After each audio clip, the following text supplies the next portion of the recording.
Je venais à peine de poser mes doigts sur le bois verni du cercueil de Jacques que mon cœur s'est serré. Autour de moi, dans l'église aux vitraux colorés, les murmures de mes fils, Moussa et Sékou, résonnaient comme des lames. Maman n'a plus sa place ici. Leur rire cruel a traversé l'air chargé de l'odeur des lys et du vin de Bordeaux. Puis l'avocate a glissé vers moi une boîte à musique ancienne, seul héritage que Jacques m'a laissé, tandis que mes fils héritaient de 8 millions d'euros et de notre maison parisienne. Mes mains tremblaient en serrant la boîte, gravée d'une fleur de lys. Était-ce une plaisanterie de Jacques? Ou un secret qu'il avait caché? Ce soir-là, sous la lumière pâle d'une lampe, j'ai senti que ma vie, tissée de souvenirs sénégalais et parisiens, reposait sur cette boîte. Mais qui connaissait son mystère? Et pourquoi mes propres fils me regardaient-ils comme une étrangère? Les murmures de l'église s'éteignaient doucement, comme si le silence lui-même voulait étouffer ma douleur. Je restais là, immobile, les doigts encore crispés sur la boîte à musique que l'avocate m'avait remise. Son bois usé et sa gravure de lys pesant plus lourd que mes souvenirs. L'odeur des fleurs et du vin de Bordeaux, que Jacques aimait tant, flottait encore dans l'air, mais elle ne m'apaisait pas. Mes fils, Moussa et Sékou, avaient quitté la nef sans un regard pour moi, leur rire cruel résonnant toujours dans mes oreilles. Comment en étais-je arrivé là? Où avais-je échoué pour que mes propres enfants me traitent comme une étrangère dans cette maison que j'avais bâtie avec Jacques, brique après brique, sacrifice après sacrifice? Je me tenais au bord du banc, les jambes faibles, les yeux fixés sur les vitraux, où la lumière dansait en éclats rouges et bleus. Chaque couleur semblait porter un souvenir. Le rouge, c'était la robe en laine que je portais lors de notre premier hiver à Paris, quand Jacques m'avait appris à aimer la pluie fine qui tombait sur les pavés. Le bleu, c'étaient les yeux rieurs de Moussa, enfant, lorsqu'il courait dans notre petit jardin à Dakar, me tendant des fleurs cueillies à la hâte. Et Sékou, mon petit dernier, toujours accroché à mes jupes, ses dessins maladroits de bateaux et de soleil encore pliés dans une boîte sous mon lit. Où étaient-ils passés, ces garçons que j'avais bercés, nourris, aimés jusqu'à l'épuisement? Quand leur cœur s'était-il fermé à moi? Je revoyais les moments où je les avais élevés, seul parfois, quand Jacques travaillait tard, dans son bureau d'import-export. J'avais économisé chaque franc pour leurs études, renoncé à mes propres rêves d'ouvrir une petite boutique de tissus sénégalais. Pour eux, pour leur avenir. J'avais cousu leurs costumes pour leur première communion, passé des nuits à repriser leurs vêtements usés. Tout ça pour qu'ils puissent briller dans ce monde parisien qui ne m'avait jamais vraiment accepté. Et maintenant, ils riaient de moi, de cette boîte à musique, comme si mes années de sacrifice n'étaient qu'une vieille chanson oubliée. Je relevai les yeux. Les autres invités quittèrent l'église, leurs condoléances murmurées, glissant sur moi, comme de l'eau sur une pierre. « Courage, Amina !» disait une vieille voisine, son regard fuyant. Mais le courage, où était-il? Je ne ressentais que ce vide, ce poids dans ma poitrine, qui semblait grandir à chaque pas que je faisais, vers la sortie. Moussa et Sékou attendèrent dehors, près de la voiture noire de l'avocate, Madame Dubois. Leurs costumes impeccables, taillés sur mesure, brillaient sous le soleil pâle. Ils discutaient, leur voix basse mais tranchante, comme s'ils partageaient déjà l'héritage de leur père. 8 millions d'euros, une maison dans le 7e arrondissement. Et moi, cette boîte, ce bout de bois qui semblait me narguer. Madame Dubois s'approcha, son visage sévère, adouci par une pointe de pitié. « Amina, voici ce que Jacques a laissé pour vous. » avait-elle dit dans l'église, en me tendant la boîte. Je l'avais prise sans un mot, mes doigts effleurant la fleur de lys gravée, un symbole que Jacques associait à notre amour, à nos débuts dans un petit café de Montmartre, où il m'avait offert une broche en forme de lys. Était-ce vraiment tout ce qu'il me laissait?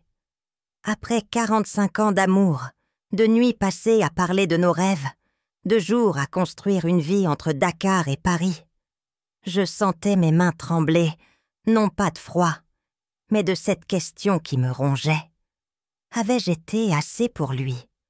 Ou avais-je, moi aussi, échoué en tant qu'épouse? Je marchais lentement vers la sortie, la boîte serrée contre ma poitrine. Moussa me vit et détourna les yeux, comme si ma présence le gênait. Sékou, lui, m'offrit un sourire crispé, mais ses mots dans l'église me hantaient encore. Maman n'a plus sa place ici. Ils étaient mes fils, mon sang, mes années de nuits blanches et de prières. Pourtant, en cet instant, ils étaient des étrangers. Je repensais à Jacques, à son dernier regard dans l'hôpital, ses doigts faibles serrant les miens. « Amina, tout ira bien », avait-il murmuré. Mais rien n'allait bien. Rien. Dehors, l'air frais de l'automne me frappa comme une gifle. Les feuilles mortes craquaient sous mes pas, et je m'arrêtais près d'un vieux chêne, incapable d'aller plus loin. Je regardais la boîte à musique, ses bords usés par le temps. Pourquoi Jacques m'avait-il laissé cela? Était-ce une plaisanterie cruelle, comme le pensaient mes fils? Ou y avait-il autre chose? Quelque chose que je ne voyais pas encore? Je repensais à nos soirées à Dakar, quand Jacques écoutait mes chansons sénégalaises, son visage illuminé par un sourire. Cette boîte, il l'avait toujours gardée près de lui, sur sa table de chevet, comme un trésor. Je n'avais jamais osé l'ouvrir de son vivant. Maintenant, elle était tout ce qui me restait de lui. Je montais dans ma vieille Renault, la boîte posée sur le siège passager. Le trajet jusqu'à notre maison en banlieue était flou, mes pensées perdues dans un brouillard de douleur et de doute. Avais-je manqué quelque chose dans l'éducation de Moussa et Sékou? Quand Moussa avait-il cessé de dessiner et de rêver pour ne penser qu'à l'argent? Quand Sékou, mon garçon doux, avait-il appris à rire de moi? Je revoyais leurs visages d'enfants, leurs mains minuscules dans les miennes, au marché aux puces, où je leur achetais des bonbons malgré nos moyens modestes. J'avais tout donné pour eux. Tout. Et pourtant, aujourd'hui, ils me regardaient comme si j'étais une ombre, une relique d'un passé qu'ils voulaient effacer. Arrivé chez moi, je m'assis à la table de la cuisine, sous la lumière pâle d'une lampe. La maison était trop grande, trop vide, sans la voix grave de Jacques. Chaque craquement du plancher semblait me rappeler son absence. Je posais la boîte à musique devant moi, mes doigts hésitant à l'ouvrir. Et si c'était vraiment tout? Et si Jacques, dans un moment de faiblesse, avait décidé que je ne méritais rien de plus? Cette pensée me transperça, plus douloureuse que les rires de mes fils. Mais une autre voix, plus douce, celle de Jacques, résonna dans ma tête. « Amina, fais-moi confiance. » Il l'avait dit si souvent, dans les moments de doute, quand je me sentais étrangère dans ce pays qui n'était pas le mien. Je caressais la gravure de la fleur de lys, mes yeux brouillés par les larmes. Cette boîte n'était pas un simple objet. Elle portait quelque chose de Jacques, quelque chose qu'il avait voulu que je découvre seule. Mes fils pouvaient bien rire, diviser leur argent, planifier leur avenir sans moi.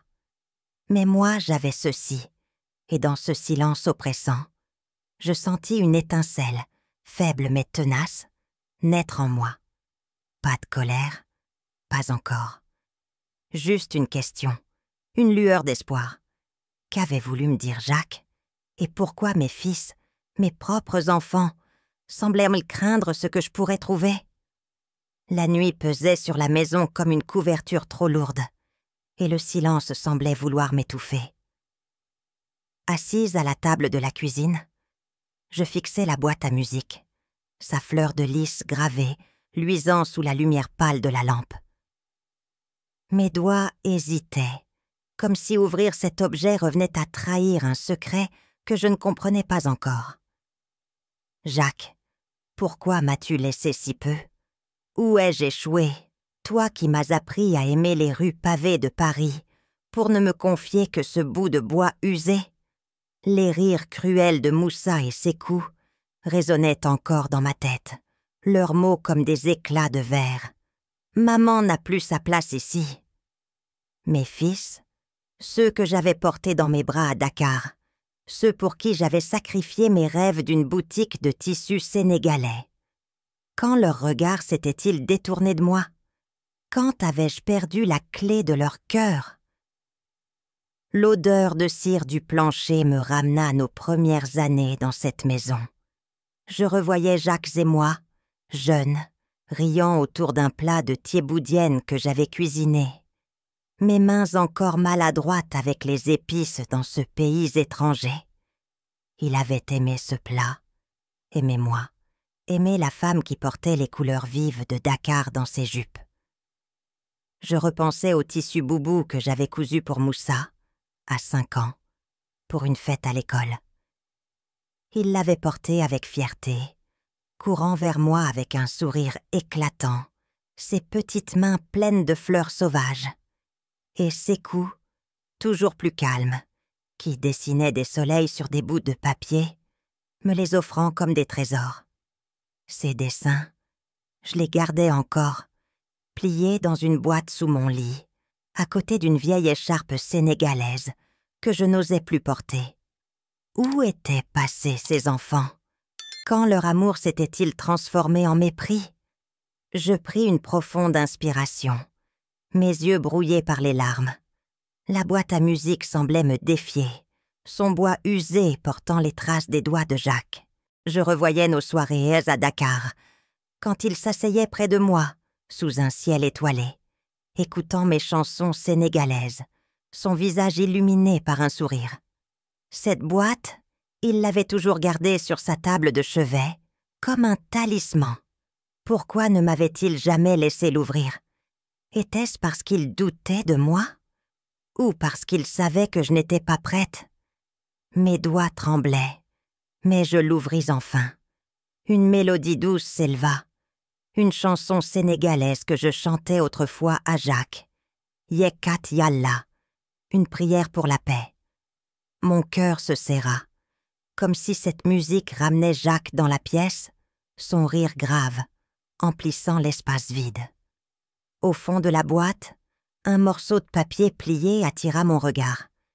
Mes mains tremblaient en le dépliant, l'écriture de Jacques, nette et familière, me coupant le souffle. « Amina, mon amour, tu es la gardienne de mon feu. Cherche le coffre dans la cave à vin, code 17. Sois prudente, ne dis rien à personne. » Mes yeux s'embuèrent. Un coffre? Dans la cave? Jacques, qu'avais-tu caché pour moi? Je repensais à ces derniers jours à l'hôpital, ses doigts faibles serrant les miens, son murmure. « Amina, tout ira bien. » Avais-je été assez pour lui? Avais-je été une épouse digne de son amour, une mère capable de protéger ses fils? Ou avais-je laissé l'argent et Paris les corrompre? Je me levai, attrapai une lampe de poche et descendis l'escalier grinçant menant à la cave. Chaque marche semblait amplifier mes doutes.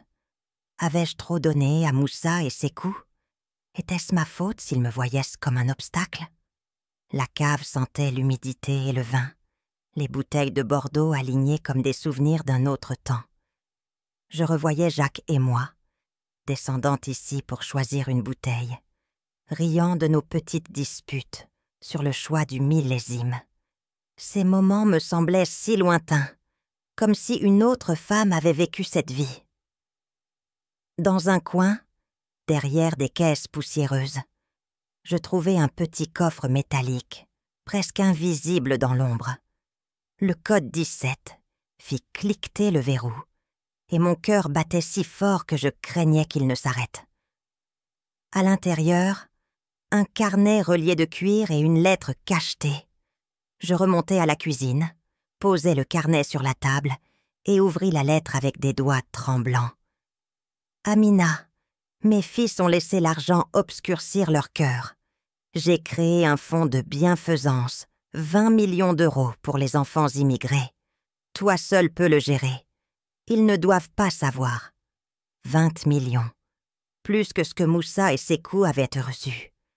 Jacques avait vu leur avidité, leur mépris, et il m'avait choisi, moi, pour protéger son véritable héritage. Des larmes coulèrent sur mes joues, un mélange de fierté et de douleur. Pourquoi ne m'avait-il rien dit de son vivant? Avais-je été trop faible pour qu'il me fasse confiance? Le carnet détaillait son désespoir face à l'éloignement de nos fils. « Moussa veut tout contrôler », écrivait-il. « Sékou suit, mais son cœur est fragile. Ils t'ont oublié, Amina. Mais moi, jamais. » Chaque mot était une blessure, mais aussi une lumière. Jacques m'avait vue, même quand je me sentais invisible. Je repensais aux nuits où je veillais sur Moussa fiévreux, aux matins où je cousais des vêtements pour Sékou, économisant chaque centime pour leur avenir. J'avais renoncé à ma boutique de tissus, à mes rêves, pour eux. Et maintenant, ils riaient de moi. Était-ce ma faute? Avais-je trop aimé, trop donné, jusqu'à les rendre aveugles à tout sauf l'argent? Un bruit soudain me fit sursauter. La porte d'entrée claqua, et la voix de Moussa résonna dans le couloir. « Maman, tu es là ?» Mon pouls s'accéléra. Pourquoi venait-il si tard? Je glissai le carnet et la lettre sous une pile de torchons, éteignis la lampe de poche. Moussa entra, ses yeux scrutant la pièce, puis la boîte à musique sur la table. « Tu l'as ouverte ?» demanda-t-il, son ton faussement léger, mais ses yeux froids, calculateurs. Je secouai la tête, murmurant « Juste un souvenir de ton père. » Mais son regard me transperça, comme s'il devinait mon secret. Il partit après un silence tendu, me laissant seule avec mes pensées. Je posai une main sur le carnet caché, mon cœur partagé entre peur et espoir. Jacques m'avait laissé plus qu'une boîte à musique. Il m'avait donné une mission, un secret à protéger. Mais pourquoi Moussa semblait-il déjà le chercher? Que savait-il que j'ignorais? La mélodie de Yekat Yallah résonnait encore dans ma tête, comme un écho de Jacques, me murmurant de tenir bon. Mais dans ce silence oppressant, une question me hantait. Jusqu'où mes fils iraient-ils pour prendre ce qui ne leur appartenait pas?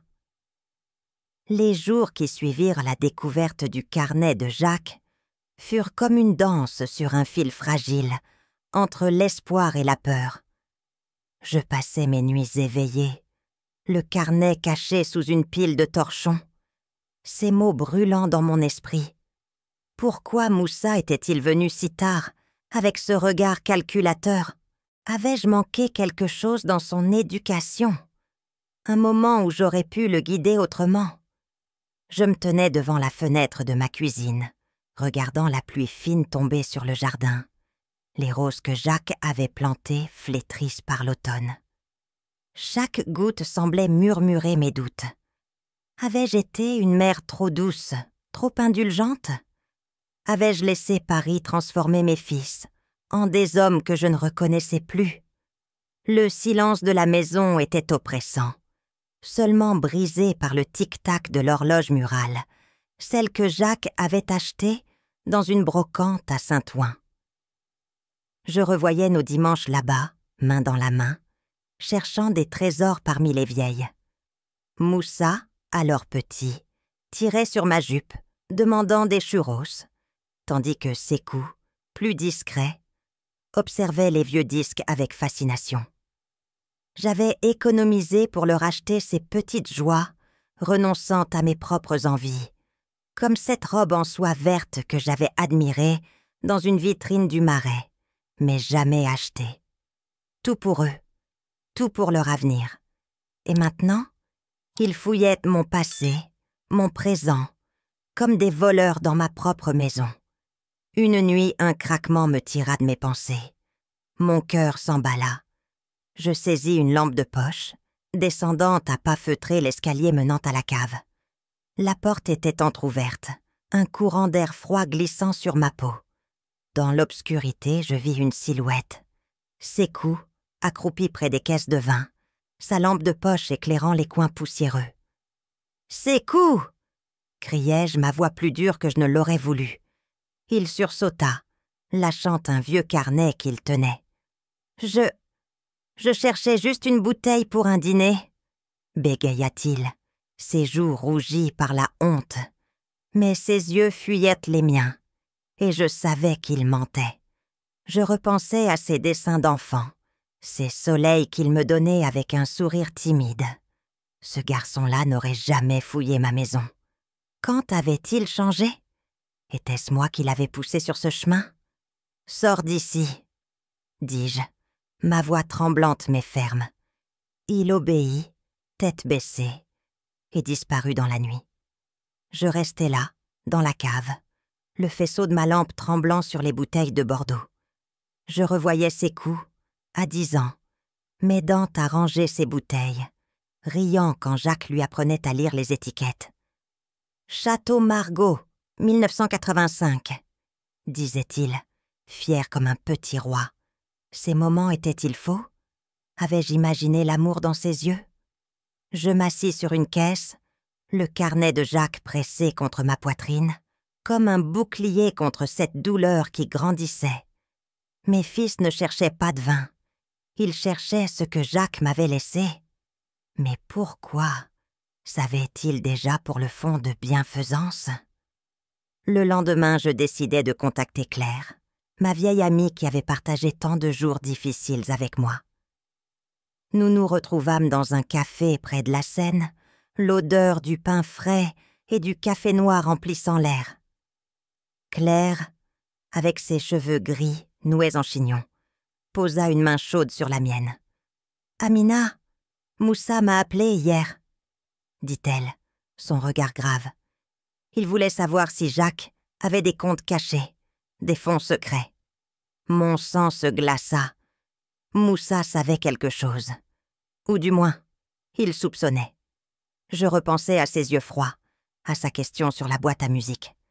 Avais-je sous-estimé mes propres fils? Avais-je cru, à tort, qu'il me laisserait en paix? Claire me raconta nos jours d'antan, quand nous cuisinions du thiboudienne pour un marché de charité à Belleville, nos rires résonnant sous les tentes colorées. Ces souvenirs étaient un baume, mais ils ne pouvaient apaiser la peur qui grandissait en moi. Et si Moussa et Sékou découvraient sur le carnet? Et s'ils prenaient ce que Jacques m'avait confié? Je rentrais chez moi, déterminée à protéger son secret. Dans un élan, je griffonnais un faux mot. Coffre, cave, code 23, et le glissais dans un tiroir de la cuisine, bien en vue. Une ruse. Si mes fils voulaient en chercher, ils trouveraient ce que je voulais qu'ils trouvent. Pas la vérité. Pas encore. Je pris rendez-vous avec Madame Dubois, l'avocate de Jacques, pour comprendre comment protéger le fonds. En attendant, je cachais le carnet dans une boîte à bijoux, sous une pile de colliers en perles, que Jacques m'avait offert pour nos anniversaires de mariage. Chaque perle semblait porter un souvenir. Un dîner au bord de la Seine, une danse sous les lumières de Montmartre, un regard complice dans un marché bondé. Jacques m'avait vue, aimée, même quand je me sentais étrangère dans ce pays. Pourquoi ne m'avait-il pas parlé du fond de son vivant? Étais-je trop faible à ses yeux? Ou voulait-il me protéger de la vérité sur nos fils? Chaque nuit, je me réveillais en sursaut, croyant entendre des pas dans la maison. La peur de perdre le contrôle, de voir mes fils m'arracher ce dernier lien avec Jacques, me rongeait. Je repensais aux sacrifices que j'avais faits. Les nuits à coudre pour eux, les journées à apprendre le français pour mieux les guider. les rêves que j'avais mis de côté. Tout ça pour qu'il me regarde aujourd'hui, comme une ennemie. Avais-je été trop mère? Pas assez femme? Avais-je donné trop d'amour, au point de les rendre aveugles à sa valeur? Je m'assis à la table, les mains sur la boîte à bijoux, le carnet de Jacques à l'intérieur. La mélodie de Yekatialla résonnait dans ma mémoire, un écho de Jacques me murmurant de tenir bon. Mais une question me hantait, plus lourde que jamais. Si Moussa et Sékou savaient ça pour le fond, jusqu'où iraient-ils pour me l'arracher? Et moi, serais-je assez forte pour protéger ce que Jacques m'avait confié? Le silence de la maison était devenu un adversaire, un poids qui semblait vouloir m'ensevelir sous mes propres doutes. Depuis que j'avais surpris Sékou dans la cave, mes nuits étaient hantées par la peur de perdre ce que Jacques m'avait confié. Je me tenais devant l'évier, les mains plongées dans l'eau savonneuse, nettoyant une assiette à dessert en porcelaine que nous avions achetée ensemble au marché aux puces. Chaque éclat de lumière sur la céramique me rappelait les dimanches où Jacques et moi rions, cherchant des trésors dans les allées bondées. Pourquoi avais-je cru que mes fils garderaient cet amour en eux? Quand leur cœur s'était-il fermé à moi, à cette maison, à tout ce que nous avions bâti? Je repensais à Moussa, son regard froid lorsqu'il m'avait interrogé sur la boîte à musique. Avais-je été trop aveugle? Avais-je manqué un signe? Un moment où j'aurais pu le ramener à moi? Je revoyais les nuits où je restais éveillée, cousant des chemises pour Moussa, économisant chaque centime pour ses études à Paris. J'avais cru qu'en lui donnant tout, je lui offrirais la liberté. Mais peut-être avais-je donné trop, jusqu'à ce qu'il ne voie plus que l'argent. Et Sékou, mon garçon doux, pourquoi suivait-il son frère dans cette quête? Je repensais à ses dessins, ses soleils maladroits, qu'il glissait sous mon oreiller, ces petits mots en français hésitants. Pour maman, je t'aime. Où était ce garçon maintenant? Un matin, alors que je rangeais la vaisselle, je tombais sur un vieux téléphone portable de Jacques, oublié dans un tiroir. Mes doigts tremblèrent en l'allumant, l'écran s'éclairant faiblement. Parmi les messages, je trouvais une conversation entre Moussa et un inconnu, datant de l'année dernière. « Papa cache quelque chose », écrivait Moussa. « Un fond, peut-être. Il faut vérifier. » Mon cœur s'arrêta. Moussa savait. Depuis quand? Et pourquoi Jacques ne m'avait-il rien dit? Je repensais à ces derniers jours, à son regard inquiet lorsqu'il parlait de nos fils. Avais-je été trop naïve, croyant que leur mépris n'était qu'un moment de colère? Je posais le téléphone, mes mains tremblant comme les feuilles dehors, battues par le vent d'automne. Je décidai de revoir Claire, mon amie de toujours, celle qui m'avait accueillie à Paris, quand je n'étais qu'une étrangère perdue. Nous nous retrouvâmes dans un petit café près de la Seine, l'odeur du pain frais et des croissants chauds emplissant l'air. Claire, avec son chignon gris et son sourire doux, posa une main sur la mienne. « Amina, Moussa m'a encore contactée, » dit-elle, sa voix basse. Il a demandé si Jacques avait des comptes secrets et il a mentionné un médecin. Un médecin? Mon sang se glaça. Je repensais à une vieille amie de Moussa, une femme en blouse blanche, qui m'avait salué froidement lors d'un dîner. Était-ce un complot? Voulait-elle prouver que j'étais folle, incapable, pour me prendre ce que Jacques m'avait laissé? Je murmurais. Pourquoi, Claire? Où ai-je échoué pour qu'il me haïsse autant? Claire me raconta nos jours d'antan, quand nous vendions du thiboudienne au marché de Belleville, nos rires résonnant sous les tentes colorées. « Tu n'as pas échoué, Amina, » dit-elle. « C'est Paris l'argent qui les a changés. » Ces mots étaient un baume, mais la peur restait, comme une ombre dans mon cœur. Je rentrais chez moi, le téléphone de Jacques serré dans ma poche. Assise à la table, je fouillais encore, trouvant un autre message, plus récent, où Moussa écrivait à Sékou « Si elle ne parle pas, on passe au médecin ». Mon estomac se noue. Un rapport médical. Il voulait me faire passer pour incompétente, me dépouiller du fond. Je repensais à Sékou, son hésitation dans la cave, ses joues rougies par la honte. Était-il vraiment d'accord avec son frère? Ou était-il juste un pion dans le jeu de Moussa? Ce soir-là, ma petite fille Aïssatou vint me voir. Elle avait les yeux vifs de Jacques, mais une douceur qui me rappelait moi, jeune, à Dakar. Elle s'assit à mes côtés, jouant avec une tresse de ses cheveux. « Mamie, j'ai entendu papa parler au téléphone. » murmura-t-elle. Il disait qu'il devait régler le problème avec toi. Elle sortit son portable et me montra un enregistrement, sa voix tremblante. J'ai pris ça. Je ne voulais pas, mais je l'ai fait. J'écoutais, le cœur battant, la voix de Mouska claire et froide. On la fera déclarer incompétente. Le fond sera à nous. Mes larmes coulèrent, mais pas de tristesse, de colère, de trahison. Comment mes fils, que j'avais élevés avec tant d'amour, pouvaient la le comploter ainsi? Avais-je été trop faible, trop confiante? Je pris Aïssatou dans mes bras, son parfum de jasmin apaisant ma douleur. « Tu es courageuse, » lui dis-je, ma voix brisée. Je repensais à une robe que j'avais cousue pour son premier anniversaire, un tissu sénégalais au motif d'étoiles, que j'avais passé des nuits à parfaire. Ce moment-là, cet amour-là, était encore vivant en elle. Mais en Moussa et Sékou, je n'en étais plus sûre.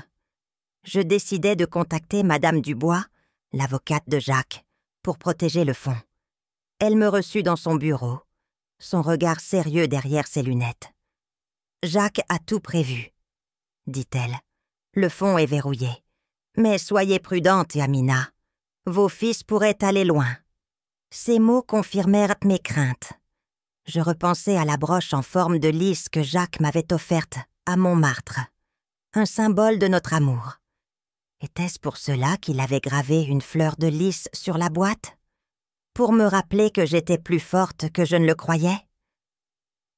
De retour chez moi, je glissai un autre mot faux dans un tiroir, marqué « Coffre code 23 » pour tromper mes fils. Je cachais le carnet de Jacques dans une boîte à bijoux, sous les perles qu'il m'avait données pour nos anniversaires. Chaque perle semblait porter un souvenir. Un dîner au bord de la Seine, une danse sous les lumières de Paris. Jacques m'avait aimée, vu même quand je me sentais invisible. Mais pourquoi ne m'avait-il pas parlé du fond? Étais-je trop fragile à ses yeux? Chaque bruit dans la maison me faisait sursauter, comme si Moussa ou Sékou allaient surgir.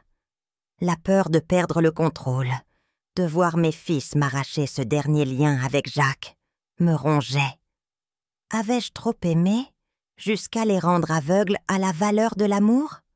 Je m'assis à la table, la boîte à bijoux sous mes doigts. La mélodie de Yekat Yallah résonnait dans ma mémoire. Un écho de Jacques me murmurant de tenir bon. Mais une question me hantait, plus lourde que jamais. Si Moussa et Sékou étaient prêts à me détruire, qu'avais-je encore à perdre? Et moi, serais-je assez forte pour les affronter? Le tribunal était un lieu froid, où l'odeur du bois verni et des vieux dossiers semblait figer le temps. Je me tenais assise à la table des défendeurs, mes mains serrées sur mes genoux, le regard fixé sur le sol en marbre usé. Mes fils Moussa et Sékou étaient là de l'autre côté de la salle, leur costume impeccable contrastant avec l'ombre dans leurs yeux. Pourquoi en étais-je arrivée là? Moi, Amina Diallo, une mère qui avait tout donné, à défendre mon existence devant un juge? Je repensais aux nuits où je cousais des vêtements pour eux, mes doigts piqués par l'aiguille, sous la lumière faible d'une lampe. Ces sacrifices, Ces heures volées à mes propres rêves, n'avaient-ils servi à rien? Quand mes fils étaient-ils devenus ces hommes prêts à me détruire? La salle était silencieuse, seulement troublée par le froissement des papiers et les murmures des avocats. Je revoyais Moussa, enfant, courant dans notre jardin à Dakar, ses rires éclatants comme des bulles sous le soleil, et Sékou, toujours derrière, ses petits doigts serrant les miens, me demandant de lui raconter des histoires sénégalaises. Où avais-je échoué? Avais-je été trop douce, trop confiante, en croyant que l'amour suffirait à les garder près de moi? L'avocat de Moussa se leva, sa voix claire et tranchante. Madame Diallo est incompétente, incapable de gérer ses affaires. Nous demandons la tutelle pour protéger l'héritage de la famille. Incompétente. Le mot me frappa comme une gifle. Je baissai les yeux sur mes mains, marquées par les années, les mêmes mains qui avaient préparé des plats de thiboudienne pour leurs anniversaires, qui avaient essuyé leurs larmes. Madame Dubois, mon avocate, restait calme à mes côtés, ses lunettes reflétant la lumière froide du tribunal. Mais moi, je sentais mon cœur s'effriter. Je repensais à la vieille montre de Jacques, celle que je lui avais offerte pour notre 10e anniversaire, gravée avec nos initiales. Je l'avais payée avec mes économies, renonçant à un voyage à Dakar pour revoir ma famille. Cette montre, il la portait tous les jours, disant qu'elle lui rappelait mon amour. Et maintenant, mes fils voulaient me dépouiller de tout ce qu'ils m'avaient laissé. Étais-je vraiment si faible à leurs yeux? Avais-je laissé Paris transformer l'amour que je lui portais en un fardeau qu'il méprisait? Le juge, une femme aux cheveux gris et au regard perçant, demanda à l'avocat de Moussa de présenter ses preuves. Il tendit un rapport médical, un document qui prétendait que j'étais sénile, incapable. Mes doigts se crispèrent sur ma jupe, le tissu froissé sous ma paume. Je revoyais le sourire narquois de Moussa lorsqu'il m'avait interrogé sur la boîte à musique, ses yeux froids comme ceux d'un étranger, et Sékou, son hésitation dans la cave, ses joues rougies par la honte. Était-il vraiment d'accord avec ce complot? Ou était-il juste un pion dans le jeu de son frère? Je me tournai vers lui, cherchant un signe, un éclat de l'enfant qu'il avait été. Mais il détourna le regard, ses lèvres pincées. Madame Dubois se leva, sa voix posée mais ferme. « Votre honneur, ce rapport est une fraude. » Elle fit signe à Aïssatou, ma petite fille, qui s'avança, ses mains tremblantes tenant un téléphone. « Écoutez ceci, » dit-elle, sa voix claire malgré sa peur. L'enregistrement démarra, et la voix de Moussa emplit la salle. « On la fera déclarer incompétente. Le fond sera à nous. » Un murmure parcourut le tribunal. Moussa se raidit, son visage blêmissant. Je repensais à la robe sénégalaise que j'avais cousue pour Aïssatou, ses motifs d'étoiles brillant sous les lumières d'un anniversaire. Elle était là maintenant, défendant son héritage, mon héritage. Mais moi, je sentais des larmes monter, non pas de colère mais de douleur. Pourquoi, Moussa? Quand avais-je perdu ton cœur? Soudain, Sékou se leva, ses mains tremblant. « C'est vrai, » murmura-t-il, sa voix brisée. Moussa m'a forcé à signer le document. Je ne voulais pas faire ça à maman. La salle s'immobilisa. Le juge fronça les sourcils, son regard passant de Sékou à Moussa. Je fixai mon fils cadet, mon cœur déchiré entre l'espoir et la trahison. Je revoyais ses dessins d'enfant, ces soleils qu'il glissait sous mon oreiller. Était-ce encore lui, ce garçon qui m'aimait? Où l'avais-je perdu lui aussi? Madame Dubois posa un dossier sur le bureau du juge. « Votre honneur, Jacques Diallo a prévu ce scénario. Le fonds de bienfaisance, 20 millions d'euros, est protégé par des clauses. Toute tentative de le contester active des dettes et des taxes sur l'héritage de Moussa et Sékou. Le juge feuilleta les documents, ses yeux s'étrécissant. « Vous voulez dire que leur héritage est conditionnel ?» demanda-t-elle.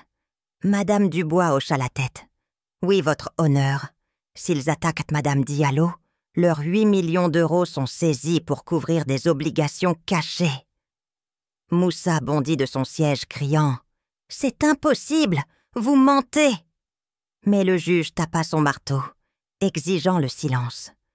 Je restais immobile, mes mains toujours serrées, mes pensées dérivant vers Jacques. Il avait vu venir cette trahison. Il m'avait protégée, même dans la mort. Mais pourquoi ne m'avait-il rien dit? Avais-je été trop fragile à ses yeux? Ou voulait-il que je découvre ma propre force? Le juge referma le dossier avec un bruit sec. La cour ne voit aucune preuve d'incompétence. La requête est rejetée. Je conseille au plaignant de consulter un conseiller financier immédiatement. Moussa s'effondra sur son siège, le visage pâle comme la cendre. Sékou baissa la tête, ses épaules tremblant. Je les regardais, ces garçons que j'avais bercés, nourris, aimés. Je repensais aux nuits où je chantais des chansons sénégalaises pour les endormir, ma voix tremblante sous les étoiles de Dakar. Ces souvenirs me brisaient, mais une étrange clarté m'envahit. Ils avaient choisi leur chemin. Et moi, je n'étais pas brisée. Pas encore. Je quittais la salle, Madame Dubois à mes côtés, Aïssatou derrière moi. Le marbre sous mes pieds semblait moins froid, mais mon cœur restait lourd. Jacques m'avait donné plus qu'un fond. Il m'avait donné une vérité. Mes fils n'étaient plus les miens. Mais alors que je sortais sous le ciel gris de Paris, une question me brûlait. Pourrais-je un jour leur pardonner? Et si je le faisais, resterait-il encore quelque chose de moi à offrir? La maison semblait retenir son souffle, ses murs encore vibrants du tumulte du tribunal. Je me tenais dans la cuisine, mes doigts serrant une vieille cuillère en bois, celle que j'utilisais pour mélanger le coq au vin, le plat que Jacques dégustait avec un sourire complice. L'odeur du poulet mijotant emplissait l'air, mêlée à celle du thym et du vin rouge. Mais elle ne pouvait combler le vide qui pesait sur mon cœur. Pourquoi, après tout ce que Moussa et Sékou m'avaient fait, sentais-je encore ce besoin de les protéger? Moi, Amina Diallo, une mère qui avait tout donné. Étais-je condamnée à aimer ceux qui m'avaient trahi? Je repensais aux nuits où je veillais sur eux, ma voix tremblante chantant des chansons sénégalaises, leurs petits visages endormis contre mon épaule, sous un ciel étoilé de Dakar. Avais-je été trop indulgente? Quand leur amour pour moi s'était-il transformé en avidité, en ce mépris qui me brisait? Le silence de la maison était oppressant, seulement brisé par le crépitement de la pluie contre les vitres. Un son qui me rappelait les tempêtes d'antan. Quand je courais chercher Moussa et Sékou sous l'averse, je revoyais Moussa, à 10 ans, riant alors que je l'enveloppais dans une couverture en laine que j'avais tricotée. Chaque maille un sacrifice, des heures volées à mes rêves d'ouvrir une boutique de tissus sénégalais. Et Sékou, toujours plus calme, qui me tendait un coquillage ramassé sur une plage de Normandie, ses yeux brillants. « Pour toi, maman, parce que tu es mon trésor. » Ce coquillage reposait encore dans une boîte en fer sur l'étagère, à côté d'une photo de nous trois lors d'un pique-nique à Fontainebleau, nos rires mêlés au chant des oiseaux. Je l'avais encadré avec soin, croyant que cette joie durerait toujours. Ces souvenirs me déchiraient, comme une lame rouillée dans mon cœur. Où avais-je échoué? Avais-je donné trop d'amour jusqu'à ce qu'il ne le voisse plus? Un soir, alors que la pluie tombait en rafale, la porte d'entrée s'ouvrit brutalement. Sékou entra, trempé, ses cheveux collés au front, ses yeux rougis par les larmes. « Maman, je n'ai plus rien. » murmura-t-il, sa voix brisée comme une branche sous le vent. Ils ont tout pris, la maison, l'argent. Je ne sais pas où aller. Il s'effondra sur une chaise, ses épaules secouées de sanglots. Mon cœur se serra, mais une partie de moi restait froide, méfiante. Je repensais à son aveu au tribunal, sa voix tremblante lorsqu'il avait trahi Moussa. Était-ce de la sincérité ou juste un calcul pour se sauver? Je posai la cuillère et sortis une assiette en porcelaine, celle que Jacques aimait pour nos dîners du dimanche. Ses motifs floraux fanés par le temps. Je versai une portion de coque au vin, la vapeur chaude montant dans l'air, son parfum me ramenant à nos soirées en famille, quand mes fils riaient encore avec moi. « Mange !» dis-je doucement, glissant une couverture en laine sur ses épaules, celle que j'avais tricotée pour lui enfant. « Tu peux rester cette nuit, Sékou, mais l'amour que tu as brisé, il ne revient pas si facilement. » Il me regarda, les yeux pleins de honte, et commença à manger en silence. « Maman, je ne voulais pas, » murmura-t-il, sa fourchette tremblant dans sa main. Moussa m'a poussé. J'avais peur de lui, peur de tout perdre. Ces mots me transpercèrent, comme un écho de ma propre douleur. Je repensais à une poupée en tissu que j'avais cousue pour lui, à 5 ans, un petit lion aux yeux en bouton, qu'il emportait partout en disant qu'il le protégerait. Cette poupée, je l'avais retrouvée des années plus tard, déchirée, dans un coin de sa chambre, comme un symbole de l'enfant qu'il n'était plus. « Peur ou pas, Sékou, » répondis-je, ma voix basse mais ferme. « Tu as choisi contre moi. » Il baissa la tête, ses larmes tombant sur l'assiette, et je sentis mes propres yeux s'embuer. Pourquoi devais-je encore aimer ce garçon qui m'avait trahi? Avais-je été trop faible pour lui montrer un autre chemin? Je m'assis en face, mes doigts jouant avec une serviette en lin que j'avais brodée pour notre 20e anniversaire de mariage.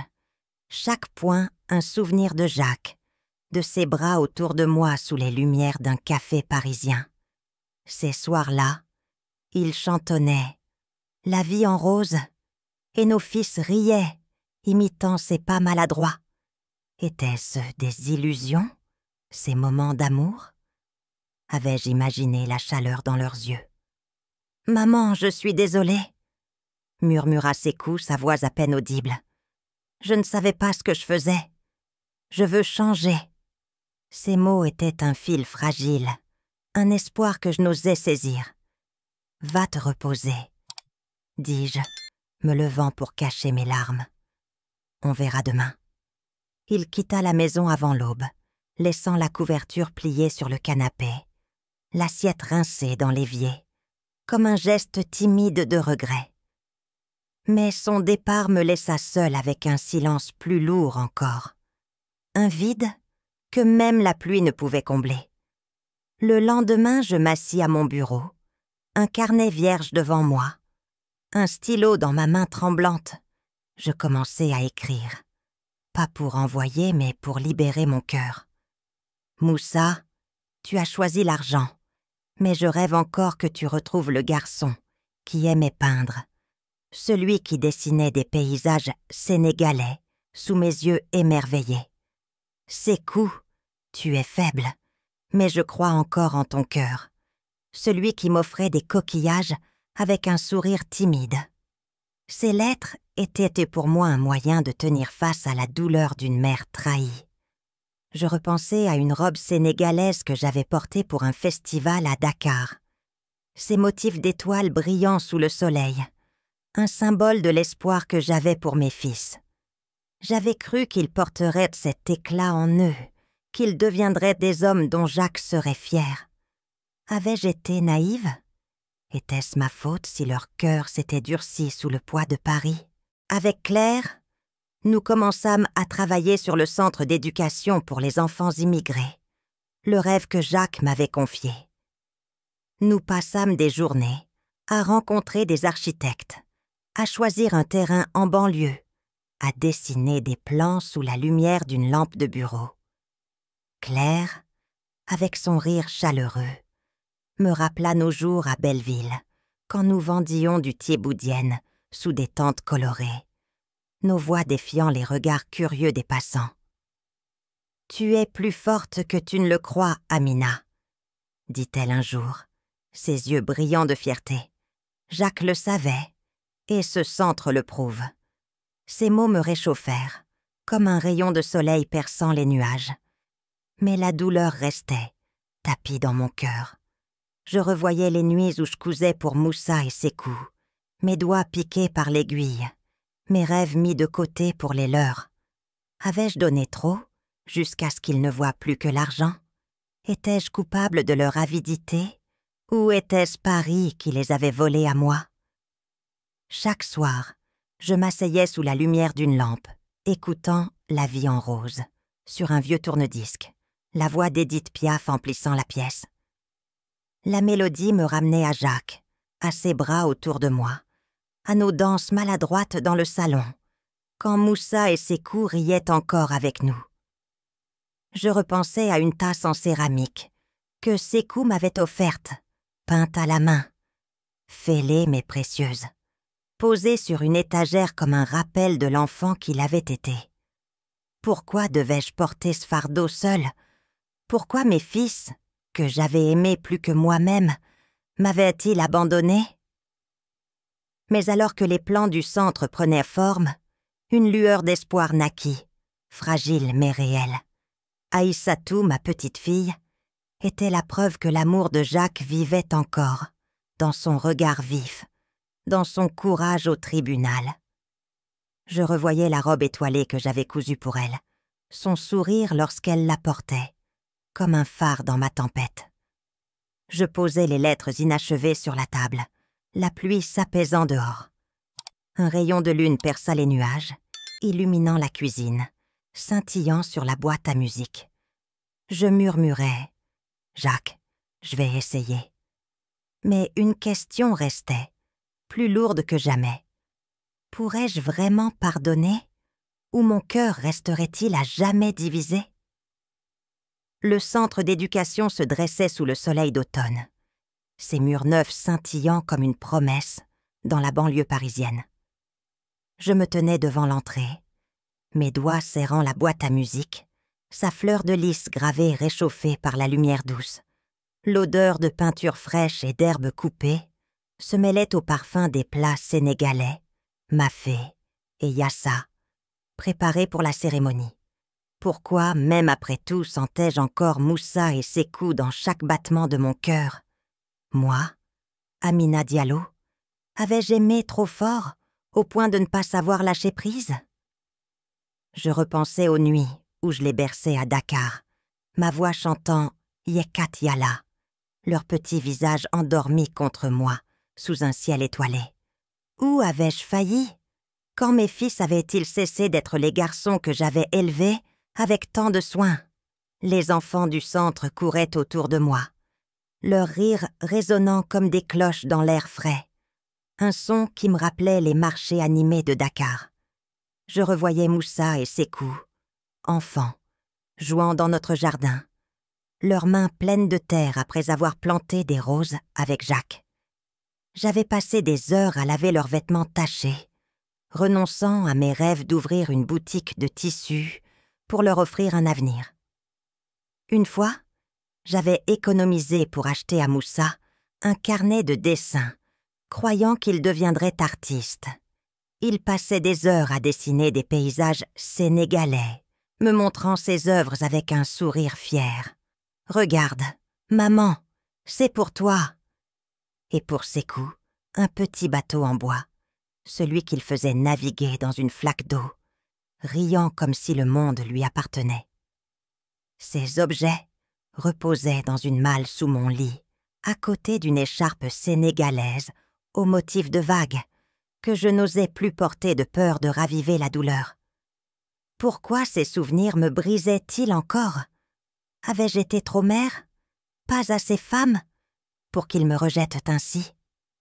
La cérémonie d'inauguration commença, et les voix des enfants s'élevèrent, chantant « Yekat Yallah », la prière sénégalaise que j'avais apprise à Aïssatou.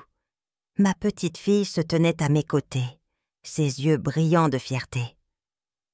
La veille, dans le salon, je lui avais enseigné cette chanson, nos voix se mêlant sous la lumière douce d'une lampe. « Mamie, c'est comme si on était à Dakar », avait-elle dit, jouant avec une tresse, son sourire un écho de celui de Jacques. Je revoyais la robe étoilée que j'avais cousue pour son premier anniversaire. Chaque point un acte d'amour, un fil reliant mon passé sénégalais à son avenir parisien. « Tu portes notre histoire, Aïssatou », murmurai-je, ma voix tremblante. « Ne l'oublie jamais. » Elle hocha la tête, ses yeux pleins d'une lumière qui apaisait mon cœur. Mais moi, je sentais encore le poids de l'absence de mes fils. Avais-je trop espéré qu'ils reviendraient? Étais-je naïve de croire que l'amour pouvait réparer ce qu'ils avaient brisé? Claire s'approcha, son chignon gris scintillant sous le soleil. « Amina, Jacques serait tellement fier, » murmura-t-elle, sa main chaude sur mon bras. « Ce centre, c'est ton œuvre, ton courage. » Je repensais à nos jours à Belleville, quand nous vendions du thieboudienne sous des tentes colorées, nos rires défiant les regards curieux des passants. « Tu te souviens de nos danses là-bas » demandai-je, un sourire fragile sur les lèvres. « Comment oublier » répondit Claire, riant. « Tu dansais comme une reine sénégalaise et tout le monde t'admirait. » Ces mots me réchauffèrent, comme un café noir partagé un matin d'hiver. Mais la douleur restait, tapie dans mon cœur.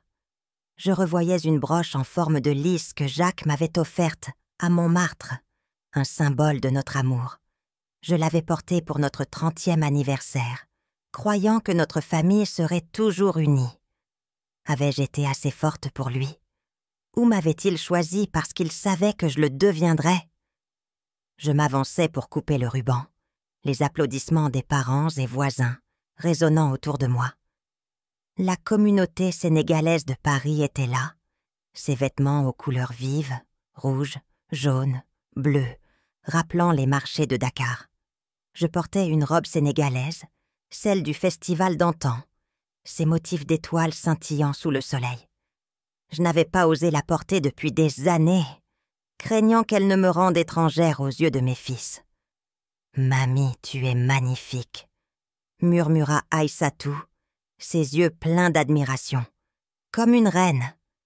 Je repensais aux sacrifices, les nuits à coudre, les rêves abandonnés, les heures à apprendre le français pour guider Moussa et Sékou dans ce pays qui n'était pas le mien. Avais-je donné trop, jusqu'à ce qu'ils ne voient plus l'amour derrière? Étais-je coupable de leur avidité, ou était-ce Paris qui les avait changés? Nous chantâmes « Yekat Yallah », nos voix se mêlant à celles des enfants, chaque note une prière, un lien entre mon passé et leur avenir. Je revoyais Jacques, chantonnant « La vie en rose » dans notre salon, ses bras autour de moi, ses pas maladroits faisant rire nos fils. « Amina, l'amour est la seule richesse qui dure », m'avait-il dit lors d'une promenade au parc Monceau, sous les arbres dorés par l'automne.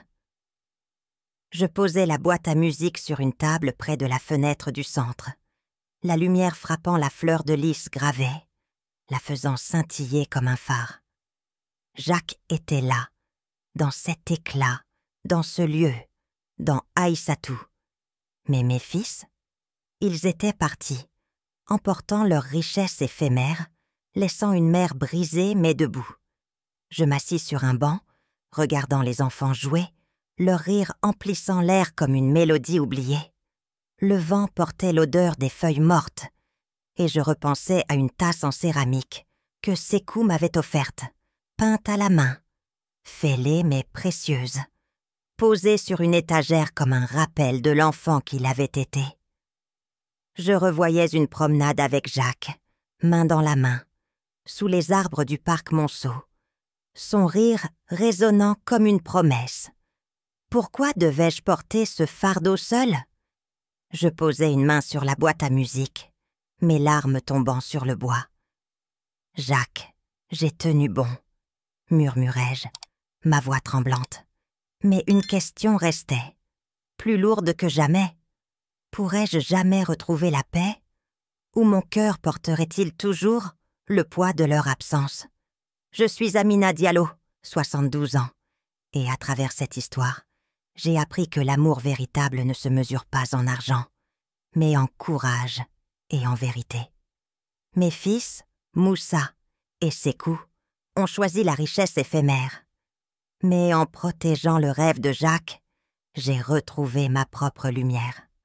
Ce centre d'éducation, ces enfants riant sous le soleil, et Aïssatou à mes côtés m'ont montré que même après la trahison, il reste toujours une lueur d'espoir. J'ai compris que l'amour d'une mère peut être brisé, mais jamais éteint, et que la force naît parfois des blessures les plus profondes. Dans ce silence où j'ai cru me perdre, j'ai trouvé un sens. L'amour est la seule richesse qui dure, celle qui survit aux tempêtes et éclaire les cœurs. Et maintenant, c'est moi, votre narratrice, qui vous parle. Si cette histoire d'Amina vous a touché, si elle a fait écho à vos propres expériences, mettez un pouce bleu pour la soutenir et abonnez-vous à la chaîne pour ne pas manquer nos prochaines histoires. Vos commentaires me sont précieux. Quelle est la leçon que vous avez tirée de cette histoire? Avez-vous déjà dû choisir entre pardonner et protéger votre cœur? Partagez vos pensées. Elles nous inspirent tous. D'autres récits émouvants, pleins de courage et d'humanité, arrivent bientôt. Alors restez avec nous. Merci du fond du cœur pour votre écoute, pour votre présence. On se retrouve très vite pour une nouvelle histoire.